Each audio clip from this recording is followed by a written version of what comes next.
Welcome back to our Lung Cancer Foundation of America 4th Annual World Lung Cancer Day Social Media Takeover. We are very glad that you're here learning more about lung cancer from our patient advocates. These are people, of course, living with lung cancer from all across the country. We're also hearing and learning from leading doctors and researchers in the field of lung cancer, including Dr. Raymond Osarogiagbon, who we affectionately call Dr. O. He's an oncologist at the Baptist Cancer Center in Memphis, Tennessee. He recently sat down with LCFA Speakers Bureau member Brandi Bryant to talk about the importance of getting screened for lung cancer.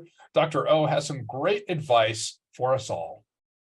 One of the biggest developments in lung cancer, of course, is we now know that doing a CAT scan once a year for people who are at high risk for lung cancer saves lives. It not only extends the survival of people diagnosed with lung cancer, it actually reduces the death rate from lung cancer in communities. This was well established in the highest level evidence with a clinical trial that was first published in 2011. That led to Medicare and insurance coverage for lung cancer screening since 2015 in the United States of America. The sad news is, although we're excited we finally have a way to rescue people from lung cancer, not enough people are taking part. So all over the country, it's barely about 5 to 10% of people who qualify for screening who have actually had a screening test, easy peasy test, just a CAT scan once a year. And like with many things, Black folks are even further behind. Black folks are not stepping forward to get a life-saving test that could really save their lives. Who is eligible for this screening that has been available for so many years? Yes. So the criteria to qualify for screening, you gotta be 50 to 80 years old. You're either still smoking, or if you quit smoking, you quit within 15 years. And a little tricky part of it, we say you gotta have a 20-pack year history of smoking, meaning, for example, if you smoke 1 pack a day for 20 years, that's 20-pack years. If you smoke half a pack a day for 40 years, that's a 20-pack year history. But to keep it simple, we just recommend if you're 50 and above and you have a history of smoking, ask your doctor, do I qualify? Just keep it that simple. Okay, all right. So once you find out if you're eligible for screening, where can you go to get screening?